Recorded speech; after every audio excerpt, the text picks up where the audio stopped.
ചന്ദന സുഗന്ധികൾ ജമന്തികൾ വിടർന്നു മന്ദിരാങ്കണത്തിൽ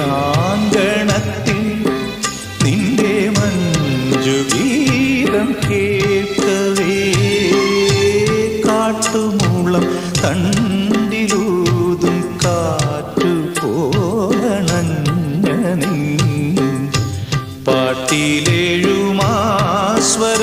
പാട്ടിലേഴുമാസ്വരങ്ങളേറ്റു പാടി നിന്നു ഞാൻ.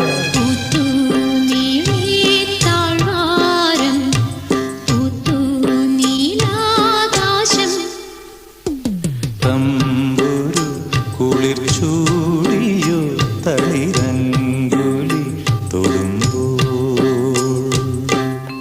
சிரிஞ்சும் டெதஸ்கோப்பும் மட்டும் பிடிக்க தெரிஞ்ச இந்த